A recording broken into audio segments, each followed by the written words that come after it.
Muy bien. Pues bienvenidos a la quinta sesión de nuestro taller. Ya transcurrimos la mitad de nuestro taller, ya tenemos pues algunas sesiones recorridas, ya, pues no digo que ya mañana, pero ya estamos del otro lado y estamos a punto de terminar. Ya después de esta tenemos tres más y terminamos. Entonces, pues bueno, vamos a aprovechar que todavía tenemos algunas cosas, algunos temitas más que ver. La última sesión que tuvimos fue la sesión de el arte en la fotografía y hablábamos de las categorías de la estética y ver a dónde nos llevaban pues esas partes de las categorías, ¿cómo hacíamos para que eso influyera en el arte, en la fotografía y pudiéramos llamar arte a nuestras fotos? No olvidemos que tenemos que hacer nuestra experiencia, generar experiencia con alguien más, con quien la observa, para que realmente funcione, porque si no funciona, si no tenemos esta experiencia, no. Pues de nada sirve entonces esta fotografía, ¿vale? Vimos también la fotografía desde el medio de comunicación, cómo es el sistema, qué elementos lleva y cómo va aplicado a la fotografía, que eso es lo más importante. Ahora, ya sabiendo eso, vamos a ver entonces la composición fotográfica, es decir, pensando en que tenemos que generar una emoción, una reacción a quien observa, pero también puede ser un medio de comunicación en el que voy a expresar, a compartir, pues tengamos en cuenta que hay elementos que nos van a ayudar a que esto sea claro, a que sea más sencillo poder compartirlo, poder hacerlo. Entonces, pues vamos a ver esta parte de la fotografía que se llama composición fotográfica.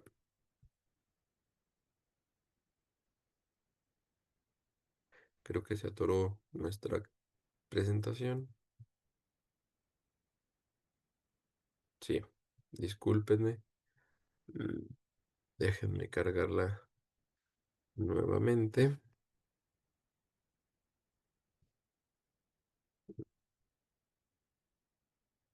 Ahí está. Entonces se las comparto.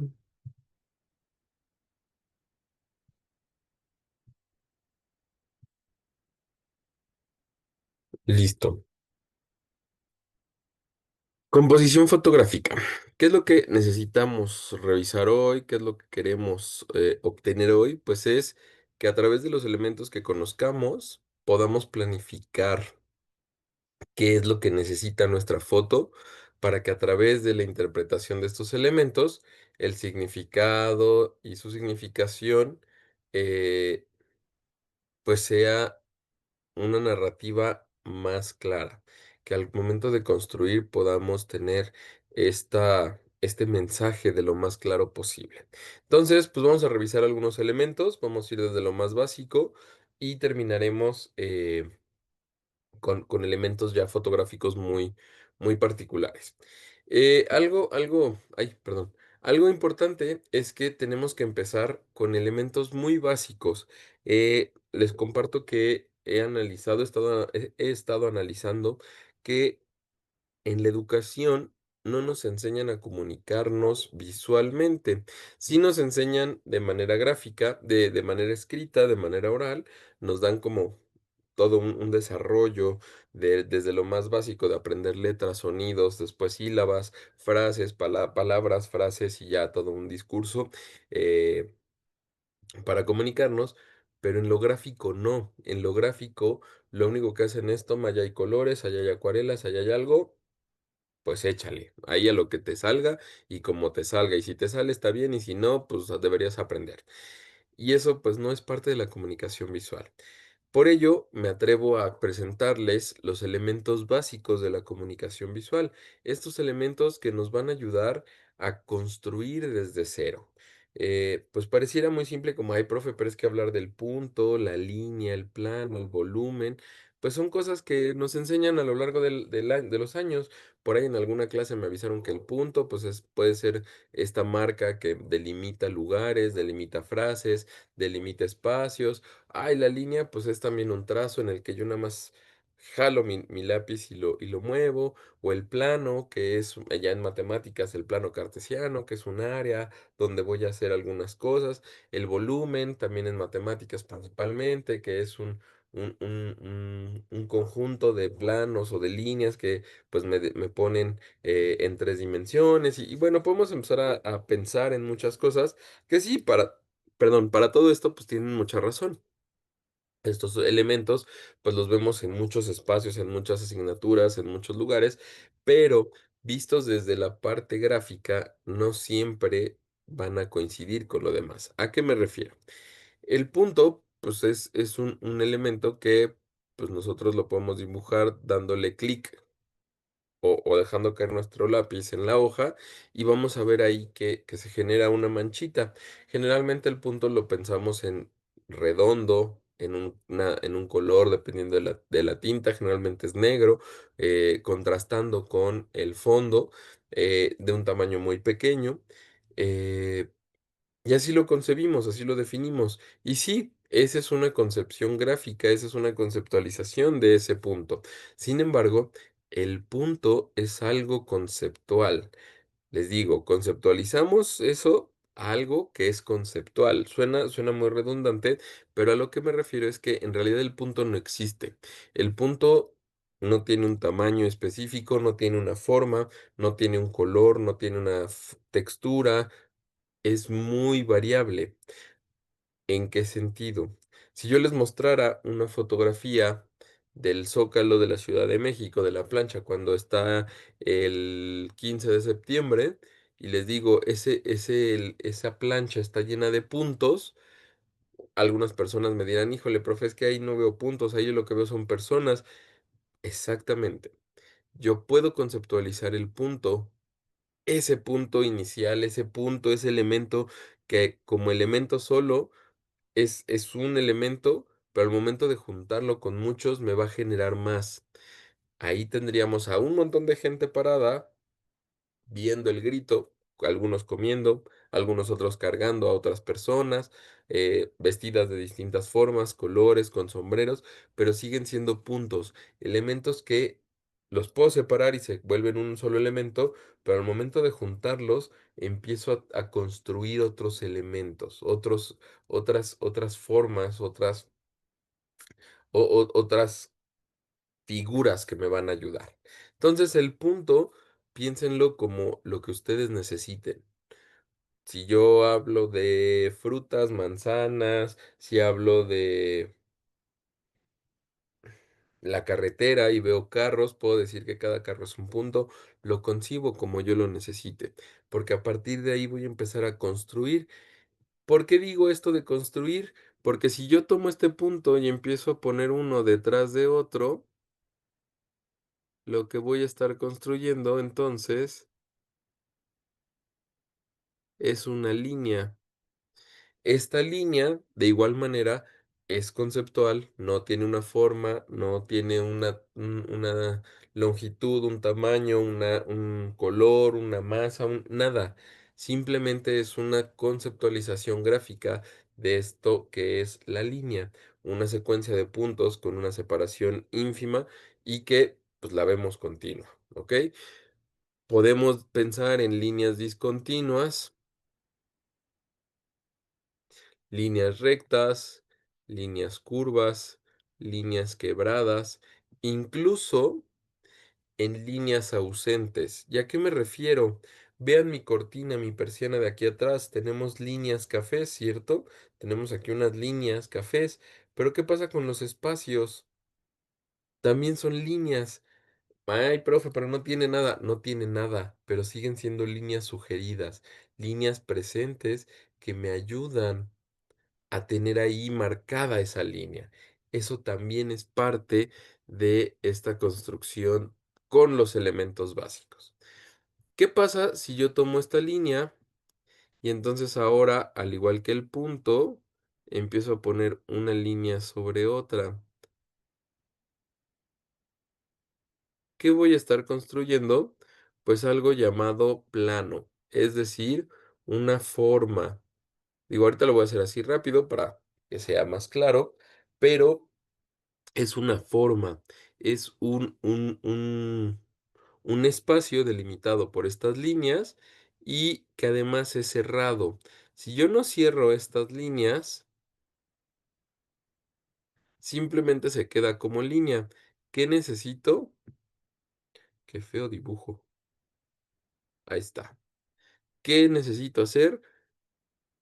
Cerrar estas líneas. Lo mismo que hace rato.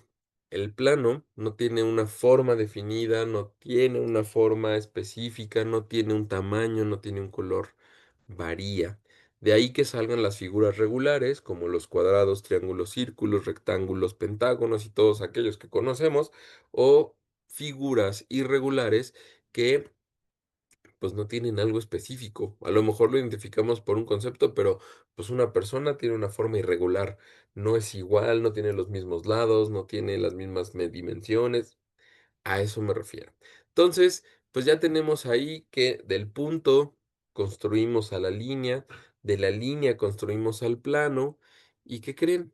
Del plano construimos al volumen. ¿Qué pasa si yo tengo una hoja de papel y empiezo a juntar una tras otra, tras otra, tras otra? Al rato, ¿qué voy a obtener? Un bloque de hojas de papel. Y a este bloque, pues no es plano, no son dos dimensiones. Ahora ya tiene tres, porque ya tiene una... Ay, dibujé muy chueca esta línea. Ya tiene una profundidad. Ya tenemos tres dimensiones. ¿Qué pasa con este elemento? Pues lo mismo que los anteriores, no tiene una forma específica, no tiene un color específico, no tiene un tamaño específico, va variando de acuerdo a lo que conocemos, a lo que hagamos, a lo que necesitemos. Que sí sabemos, pues que hay formas regulares, volúmenes regulares, como el cubo, la esfera, la pirámide, pero también hay volúmenes irregulares. Observen a su alrededor y van a encontrar un montón de formas irregulares. Ay, profe, pero la tele es rectangular. Pues sí, la tele es rectangular, pero si la vemos de lado, a lo mejor por atrás está panzoncita, o tiene por ahí un hueco, o por ahí tiene espacios, que sigue siendo irregular. ¿Ok? Estos cuatro elementos nos van a ayudar a dar una aproximación a nuestra realidad. Cuando nosotros queremos representar algo, pues trabajamos con puntos, líneas y planos. Si se acuerdan, cuando dibujábamos, pues, ¿qué hacíamos? Bolitas y palitos. Ay, dibújate una persona, y entonces dibujamos una bolita para su cara, un palito para el cuerpo, un palito para las piernas, otros para las manos, y listo, ya lo tenemos. Y sí, decían, qué padre, eso funciona. Pero, ¿qué está pasando? Que no nos desarrollan más allá de eso. Quienes se dedican al dibujo lo desarrollan de otra manera, ya ven el volumen, ya ven todo lo demás como parte de este desarrollo de la comunicación. Pero en general no nos enseñan a dibujar así, nos dejan solo con punto, línea y plano. El volumen, pues hay más o menos, porque además dentro del desarrollo mental del ser humano es hasta la preparatoria, más o menos, que empezamos a desarrollar esa capacidad de percibir el volumen, la profundidad. Generalmente antes de eso, pues siempre vemos en dos dimensiones, aquí cercano, aquí lo que tenemos próximo, y no alcanzamos a percibir, a sentir esas profundidades. De hecho, por eso los adolescentes pueden ser un poco bruscos al moverse porque no perciben ese volumen, esas tres dimensiones. Y si lo queremos pasar ahora a gráfico, pues más trabajo nos va a costar porque pues no lo vivimos en la vida diaria, pues ahora menos en un gráfico. Entonces, pues necesitamos desarrollar estas habilidades para poder nosotros aterrizar a, a nuestra realidad, nuestros dibujos. ¿Cómo podemos nosotros complementar estos elementos para que realmente valga, tenga ese acercamiento? eh, ese acercamiento a nuestra realidad. pues vamos a trabajar con 3 elementos más, que son la textura, la luz y sombra y el color, que además tienen o sea, están de la mano. Si ustedes recuerdan, cuando hablábamos de la luz, también hablábamos de los colores. Hablábamos que la luz blanca está compuesta de todos los colores, la suma de todas las frecuencias. Entonces, pues, no había tanto problema porque, pues, la luz ya nos genera los colores. Pero, ¿qué pasa con las texturas? Que las texturas es la combinación tanto de luz y sombra, pero también de el punto, la línea, el plano y el volumen, que nos van a ayudar a entender cómo está compuesto, cómo está hecho y realizado lo que estamos observando. Por ejemplo, ahorita dibujé un plano que es una esfera, y les podría decir, bueno, ahí tenemos, y de hecho no es esfera, es un círculo, y les podría decir, bueno, esto es un coco. Entonces me van a decir como, pero pues nomás es un círculo. ¿Qué necesitaríamos para hacer un coco? Bueno, pues necesitamos ponerle textura. ¿Qué textura tiene un coco? Pues generalmente tiene como muchos pelitos, entonces a través de líneas, quizá de alguno que otro plano, de puntos, de elementos básicos, nosotros podemos generar esta textura para que cuando veamos la imagen, ahora sí entendamos qué está sucediendo y esté más apegada a nuestra realidad.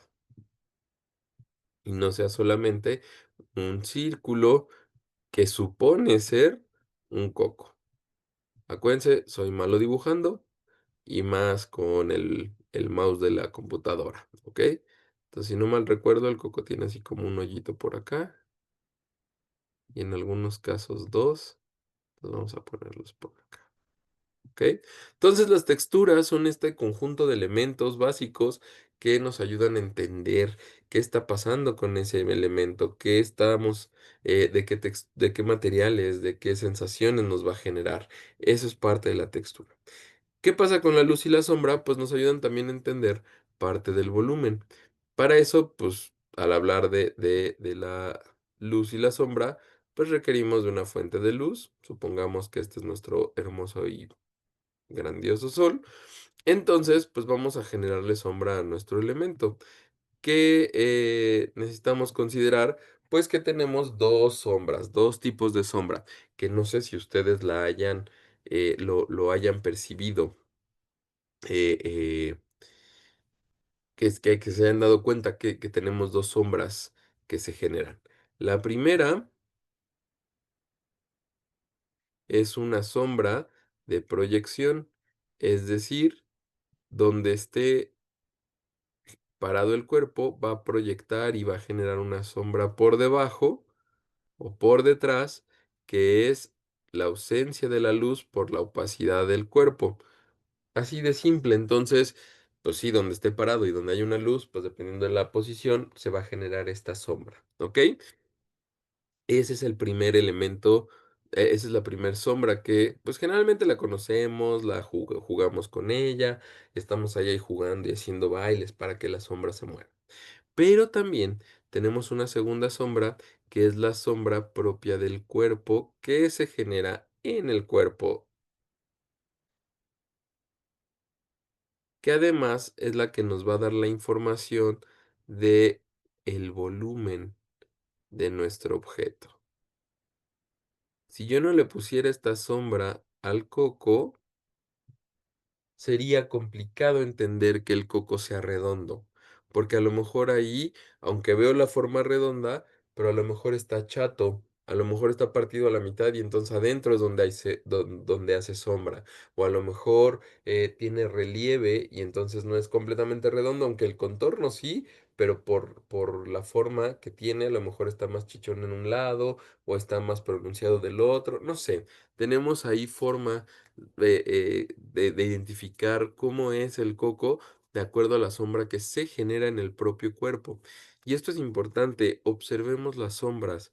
Les decía en la clase de la luz, para conocer la luz, conozcamos la sombra. Si no, no vamos a poder, nos va a costar trabajo eh, eh, lograr visualizar bien, ver qué está pasando con nuestro entorno Porque la sombra, pues, es una parte muy, muy importante de nuestra imagen, para entender qué está pasando en ella. Vean esta imagen y de un círculo que dibujé, pues, ahorita ya tiene un poco más de sentido, ya vemos, pues, quizá una esfera, sí, con alguna textura, quizá no es muy clara porque, pues, también el dibujar con esto no nos ayuda mucho, pero vemos que tiene ahí un volumen, porque tiene esta sombra, tiene una sombra proyectada, que además, a propósito, la dibujé así, porque ¿qué nos daría a entender la forma de esta sombra? Pues también nos da a entender el contexto de donde está el coco. El coco está parado o está puesto cercano a un muro. Si yo aquí dibujo el muro,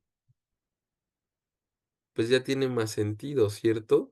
Por eso la sombra no está alargada totalmente, sino también se va hacia arriba. Tiene esta proyección hacia arriba porque hay un muro que esté interfiriendo y eso hace que la sombra cambie su dirección. Ese es el sentido de aprender a ocupar los elementos básicos. Nos ayudan a ser más complejos y más cercano a nuestra realidad, a nuestros dibujos, a nuestras gráficas. ¿Qué necesitamos nosotros hacer? Pues trasladarlos a la fotografía. Necesitamos cambiar, vertir todo esto, toda esta intención, toda esta comparación en nuestras fotografías para que podamos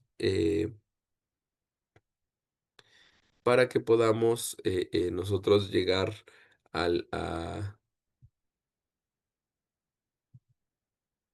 perdón, estoy viendo aquí cómo se atoró esto.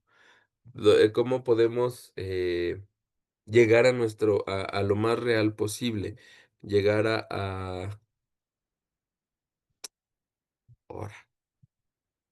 ahí está, llegar a lo que nosotros queremos mostrar, ¿ok? Ah, vamos a continuar. Les voy a pasar rápidamente estas reglas de composición, que es que la composición, ya hablando un poco más complejo, es en la forma en cómo vamos a acomodar nuestros elementos. ¿Cómo vamos a hacer para que estos elementos, los puntos, líneas, planos, volumen, sombras, luces, colores, texturas, puedan eh, ayuden a que sea mejor comprendida la fotografía? Entonces, eh, se las dejo, no me voy a detener a explicarlas porque nos llevaría mucho más tiempo de lo que requerimos. Y más bien les invitaría a que le experimenten. Les voy a compartir videos de esto, no de cada regla, pero sí de cómo se ocupan las reglas. Y sería interesante que ustedes vean cómo aplicar estas reglas, cómo jugar con ellas para que cada regla les dé un elemento nuevo, les dé una forma nueva de ver sus fotografías, de crearlas. Porque además, pues al ser reglas, de pronto uno las domina, uno dice ya sé cómo sacar fotos, ya sé cómo hacer, ahora vamos a romperlas. Ahora ya no quiero ocupar la regla de marcos naturales, ya no quiero ocupar la regla de los tercios, porque pues ahora lo que sigue es brincarlas y ver a dónde llego, ver qué nuevos resultados puedo tener, porque a lo mejor los colores ya no me están funcionando como yo pensaba, sino ahora más bien lo que necesito es trabajar los colores de esta otra forma, con esta otra teoría. Hay muchas teorías de color, hay muchas teorías de composición. Por eso no me detengo en ellas totalmente. Trato de que ustedes las entiendan, las comprendan, pero principalmente las pongan en práctica. Eso es muy, muy importante. ¿Ok? Aquí sí me voy a detener porque estos elementos, pues hay que explicarlos. Estos elementos sí son algo más técnicos que nos van a ayudar también a entender, a dar a entender nuestra fotografía. Y el primero se llama encuadres. Los encuadres es la forma en cómo presentamos nuestra cámara. Si la presento vertical, si la presento horizontal o le hago una inclinación. Si se dan cuenta, cada uno de estos encuadres, cada una de estas imágenes nos presenta algo distinto. Las verticales nos van a dar un espacio alto hacia arriba, nos van a dar esa sensación de libertad hacia arriba. Las horizontales nos van a dar una sensación de amplitud hacia los lados. Es más, Las horizontales nos ayudan en paisajes, nos ayudan en fotografías donde hay algo muy amplio que mostrar. Y las verticales nos ayudan cuando hay elementos hacia arriba, elementos como edificios o incluso personas. Pues una persona generalmente va hacia arriba. Entonces ocupamos la vertical. ¿Y qué pasa con la diagonal? Que es un ángulo, un encuadre, perdón, que nos va a dar desestabilidad. Si yo quiero una foto estable, firme, pues voy a ocupar la horizontal, en algunos casos la vertical. Sin embargo, la diagonal, pues ver algo chueco pareciera que se va a caer, que se va a mover, que no es estable. Y eso genera otra sensación. Juguemos con ellas. Veamos cuál nos acomoda, veamos cuál es el que necesitamos para que logremos dar distintas formas de entendimiento a nuestra fotografía. Después tenemos los planos, los cuales estos, eh, pues tienen más que ver con la persona que estamos fotografiando. Aquí solo podemos aplicarlo a personas porque está referido al cuerpo humano, está referido a las partes del cuerpo humano. Y más que entender cómo se llaman o en dónde son los cortes, algo importante, déjenme hacer un pequeño zoom que nos ayude a entender los planos es que pues el cuerpo lo vamos a dividir en cuatro partes y cada una de las secciones pues ya aplica, ya entra en estos planos que ahorita les diré el nombre, pero lo más importante es que nos dice la teoría que si queremos hacer algún corte por cerrar el plano, no lo hagamos encima de las articulaciones. Donde hay una articulación, un pliegue, una flexión de nuestro cuerpo, no lo hagamos porque se ve muy rudo, se ve muy tosco este corte. Si lo hago en las muñecas, en el cuello, en la cintura, en las rodillas, en los tobillos, en los dedos de los pies, en los dedos de las manos, este corte se ve muy mutilado, muy fuerte. En cambio, si el corte lo hago por encima del cuello, por debajo del cuello, por encima de los codos, en medio de los brazos, en el abdomen, en los muslos, en las pantorrillas, el corte se ve menos brusco, el corte se ve menos duro. Esto nos va a ayudar a que nuestras fotos se vean mejor. Si de pronto vemos una foto, ay, perdón. Si de pronto vemos una foto, y decimos: "Híjole, es que no hay algo que no me gusta", vean sus cortes, vean dónde están haciendo estos cortes para ver si realmente están funcionando o no. Vean aquí en estos, ahora les menciono los nombres, vean el plano entero, pues el plano entero es el cuerpo completo de la persona que estamos observando. Después tenemos el plano americano o plano tres cuartos, que implica tres cuartas partes del cuerpo, es decir, por encima de las rodillas hacia la cabeza. Después tenemos el plano medio, que es de el abdomen por encima de la cintura, que es la mitad del cuerpo hacia arriba. Después tenemos plano medio corto, que es aquí del pecho hacia la cabeza. Tenemos primer plano, que ya es un cierre de cuadro hacia nuestra cara. Y tenemos el primerísimo plano, o mejor conocido como close-up, que ya son los detalles de la cara. Y un big close-up, un plano a detalle, y es sobre un solo elemento de la cara, el ojo, la ceja, la nariz, la boca, etcétera, etcétera. Vean dónde están los cortes, vean dónde están haciendo este cuadro, perdón, para que ustedes los observen y los puedan aplicar en sus fotos. Y que esto no sea un motivo de que la foto no salga correctamente, que no se aprecie como se debe, sino que realmente se vea lo mejor posible, lo más natural, lo más fresca y no de una manera tajante. Claro está que si el motivo de mi foto es que sea algo tajante, pues vamos a hacerlo, pero que esté justificado, ¿vale? Y finalmente, pues tenemos los ángulos de toma. Los ángulos de toma también juegan un papel muy, muy, muy, muy importante, porque esto también nos da sensaciones.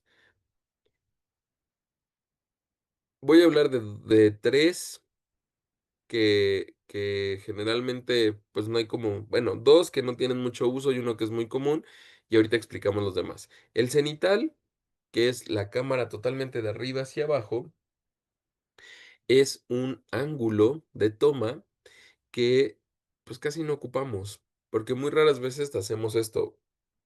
Vemos hacia abajo. Muy rara vez tenemos una visión hacia el piso.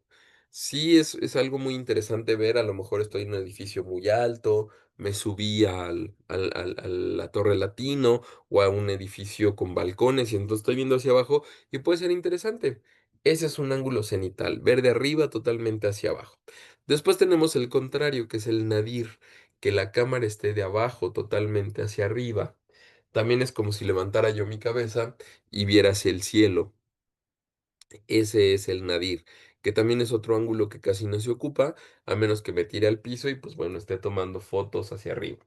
Es muy interesante, son muy interesantes esos dos ángulos y sería bueno y divertido experimentarlos, explorarlos y ver qué pueden lograr, qué sacan con ello. Luego, el otro que también el otro que es más bien muy, muy, muy ocupado y se vuelve muy, como muy frío ya porque, pues, es normal, es exactamente el normal, el ángulo normal o frontal, donde saco mi cámara, la pongo a nivel de mis ojos y ahí la tomo la foto. No tiene angulaciones, varía la altura sin duda, pero generalmente es al promedio de mi altura. Yo que mido 1,90, pues sí está un poco más alto, entonces, pues puede ser distinto al promedio mexicano, que es 1,70, o posiblemente alguien más bajito, más bajita, pues puede cambiar, pero sigue siendo frontal. Yo la pongo aquí y tomo la foto. ¿Por qué hablo de estos 3? Porque estos 3 son o los que no se ocupan o los que siempre se ocupan. Pero hay 2 que son muy particulares, que sí también se ocupan, pero que no los analizamos, que no sabemos por qué están y de qué nos pueden servir. Tenemos el ángulo picado, que es una cámara que va de arriba hacia abajo con una angulación, de esta manera. No es completamente hacia abajo, no es frontal, sino es inclinado. Y este generalmente se ocupa en las selfies, cuando levantamos el brazo y va de arriba hacia abajo. Esto da una sensación de ser más delgado, de ser más estético, porque lo que está más cercano a la cámara, que es la cabeza, se va a ver grande. Y todo lo que se está alejando, que es mi cuerpo, mi panza, que al puede ser pronunciada, en este caso que estoy panzón, pues se va a ver estilizada, porque al estar más lejana, se va haciendo como en cono, se va haciendo hacia abajo en pico. Esto hace que, pues, me vea más estilizado. Por esa razón, nuestras selfies son de arriba hacia abajo.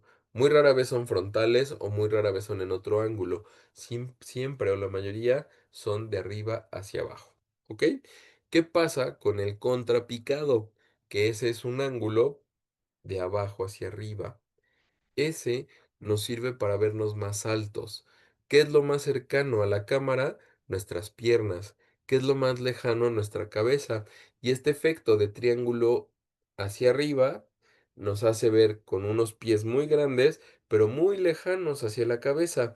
Esto hace que aunque yo sea chaparrito, pues me vea alto, me vea altivo, me vea poderoso. Si ustedes analizan las fotografías de los superhéroes, ¿cómo las toman? De abajo hacia arriba. Generalmente están viendo hacia abajo y cómo se ven, pues así fornidos, fuertes, así poderosos, empoderadísimos. Eso es por la toma, por un ángulo contrapicado. Podemos ocupar nosotros a nuestro favor qué ángulo de toma me funciona más. Un frontal, un normal, un picado, un contrapicado, un cenital, un nadir, pero también hay otro que nos ayuda a dar otra perspectiva de la vida, otra perspectiva de lo que estamos y se llama de gusano. ¿Cuál es el de gusano? El que yo voy a tomar mi cámara y ojo, no solo la cámara, el objetivo de mi cámara, el lugar por donde tomo fotos, para ponerlo cerca del piso. Por eso se llama de gusano, también lo conocen como de hormiga, mirada de objeto, de insecto, perdón, porque lo que estamos simulando es que nuestra visión sea desde el piso. Y el piso, al ser un referente, ya nos da unas dimensiones distintas a lo que estoy viendo. Experimenten este es muy, muy lindo. Cuando jueguen con su celular y el ángulo de gusano, chequen que si esta es mi base, si esta es mi referencia, no solo el piso, una mesa, un algo, la cámara no esté aquí, porque entonces ya no tengo el referente del piso. ¿Qué tengo que hacer? Voltear la cámara y que la cámara quede en el piso para que yo pueda ver esa referencia y tenga esas dimensiones bien marcadas. ¿Ok? Nuevamente, invitación, experiméntenlos. No se casen con el normal y levanto la cámara y tomo foto. A lo mejor sí, pero entonces jueguen con alturas, levanten los brazos, bajen los brazos a su abdomen, a su ombligo, o bájenlo casi hasta el piso, para que la visión sea distinta. El normal, pues es el común, y de pronto se vuelve aburrido y soso. Busquen nuevas formas de tomar fotos. Levántenlas, bájenlas, hagan picada, contrapicada. A ver qué pasa si te tomo desde arriba en la cabeza, aunque se te vea solo la cabeza. Jueguen con eso. Jueguen con los ángulos de toma. Les van a dar nuevas formas de ver la fotografía, nuevas formas de, de tomar otras visiones que a lo mejor, pues sí, las hemos visto, pero no le damos esa importancia. Entonces, el hecho ya de poder tener una nueva visión va a generar esta intención, este interés, esta interacción con la gente y va a ser más interesante y más atractiva su fotografía para ser vista, para ser apreciada. ¿Ok? Pues bueno, creo que ya son muchos elementos, ya son muchas formas de ver la fotografía. En la semana les mandaré los videos de la composición para que vayan practicando. Y bueno, pues es eso, practiquen. Tomen sus ángulos, tomen sus encuadres, tomen nuevos elementos básicos. Hoy veo puntos, hoy veo líneas, hoy veo colores, hoy veo texturas y jueguen con eso. Váyanlo probando, váyanlo jugando para que pues su foto cambie, su visión sea otra, no nada más sea la de todos, sino la particular, mi visión, lo que yo quiero mostrar, lo que yo quiero decir, ¿vale? Muy bien, pues hemos terminado por hoy. Les agradezco mucho que vean este video. No se preocupen de la asistencia. Estas dos sesiones, la pasada y esta, no van a valer las asistencias, no es necesario. No, acuérdense, la asistencia no vale para la constancia, solo la actividad final, así que no hay problema si no tenemos asistencia, ¿vale? Muy bien, pues entonces nos estamos viendo las siguientes el siguiente lunes. Les mandaré el recordatorio el lunes para que se conecten y continuemos con nuestro taller, que ya nada más nos quedan 3 sesiones, ¿vale? Pues muy bien, cuídense. Hasta luego.